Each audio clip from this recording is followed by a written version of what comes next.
In early 1947, located on the north shore of Jamaica's coast in Ora Cabeza, local children had swum to fish on the reef to a beach only accessible by sea. The children saw steps leading down from a cliff above and a tall white man standing on the sand. His name was Ian Fleming. He had transformed the genre of spy thriller and managed to create one of the most iconic heroes of all time, British intelligence officer James Bond.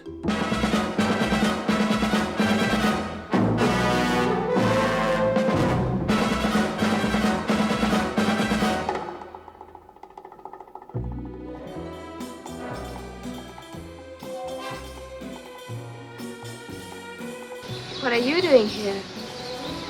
Looking for shells? No, I'm just looking. As iconic as 007 is today, few actually know about the location of where it all started. For 2 months every year, beginning in 1946, Fleming would write all of the James Bond novels here. To date, over 100 million copies have been sold. Fleming had always dreamt of becoming a celebrated author, but it took almost his whole life before he began to write Bond at the age of 43.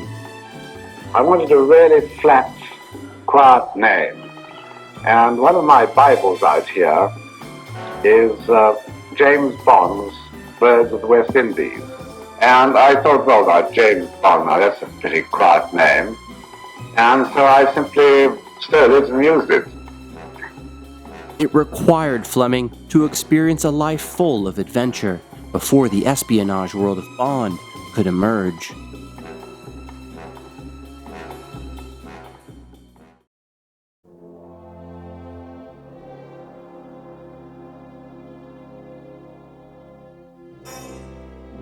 During the midst of the Second World War, in July of 1943, Assistant to the Director of Naval Intelligence Ian Fleming is sent to Jamaica to help deal with the pressing problem of German U-boats sinking vital shipping and ultimately causing havoc in the Caribbean. In this world, Fleming was immersed into the nuances of double agents, secret documents, and deadly missions. Fleming traveled along with his colleague Ivar Bryce, whose wife had recently purchased a famous plantation in Kingston. Fleming announced to his colleague, "When we have won this blasted war, I'm going to live in Jamaica and lap it up, and swim in the sea and write books." Following the war in 1945, Fleming was in London, where he had secured a job at the Sunday Times as foreign news manager. In this role, he oversaw the paper's worldwide network of correspondence. His boss, Lord Kemsley, was a bridge-playing colleague of Ian's and generously agreed to his stipulation that he have 2 months paid leave every year to spend in Jamaica. For the rest of his life, his work at the Times would complement and inspire Bond, and give him the means to create the perfect place to write.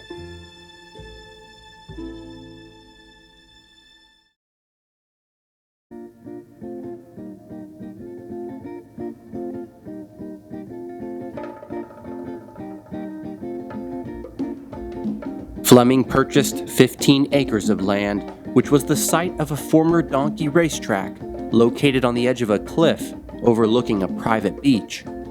The cost for the land was £2,000, the equivalent of $108,000 today. There was something magical in the location. It was along this coast that Columbus first sailed when he discovered Jamaica on his second voyage in 1494, reporting it to be a paradise and the fairest island that eyes have beheld.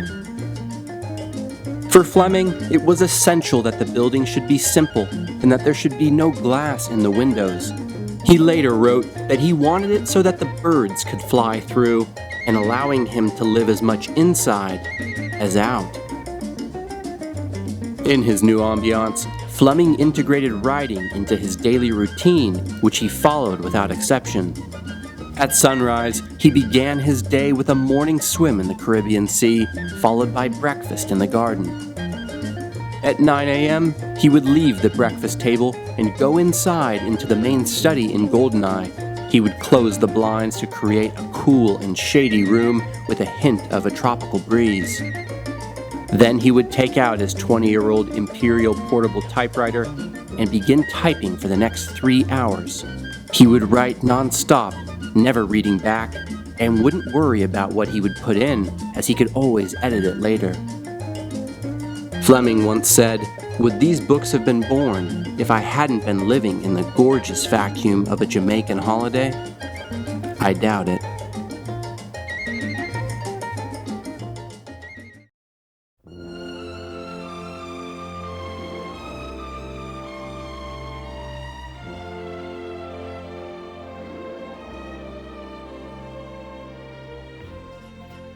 On April 13, 1953, the first print of Casino Royale ran over 4,000 copies sold in the first month. It was a huge success, and 3 print runs were needed to keep up with demand. Fleming was soon offered a deal for a further 3 books. Fleming's James Bond novels sold well in the United Kingdom, but in the massive United States market, sales barely made a ripple. This would all change overnight when in March of 1961, Life magazine published a list of President John F. Kennedy's 10 favorite books, naming Fleming's From Russia with Love as one of them. It was by far the highest profile endorsement for which an author could hope. This led to a surge in sales that made Fleming the biggest selling crime writer in the United States. 3 months later, Fleming sold a 6-month option on the film rights to the James Bond novels to Harry Saltzman, kicking off the second most successful film franchise behind Harry Potter and above Star Wars. Fleming wouldn't live long enough to see the franchise become iconic, as his health rapidly deteriorated over the subsequent years. He admitted to his doctor to smoking 70 cigarettes a day and drinking at least a quarter of a bottle of gin.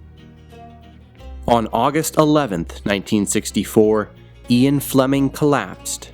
He had suffered a massive hemorrhage and died at 1:30 in the morning. He was only 56. 5 months following his death, Sean Connery starred in one of the franchise's highest-grossing films, Goldfinger.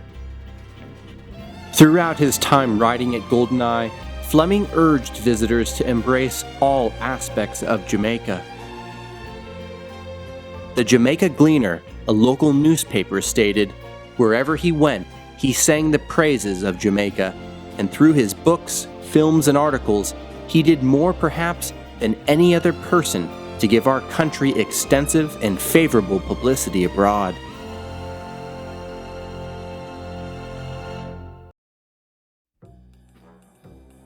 So I hope you found that video interesting. As we reflect on Bond's history and prepare for the release of No Time to Die, it's important for us to ask the question, what would the franchise look like today if Ian Fleming had lived to see it all come to fruition? What new heights might Bond have ventured to? Please leave your comments below. Thank you so much as always for watching. Look forward to more historical content very soon, and if you like this, you can click right here to subscribe for more stories from Hindsight History.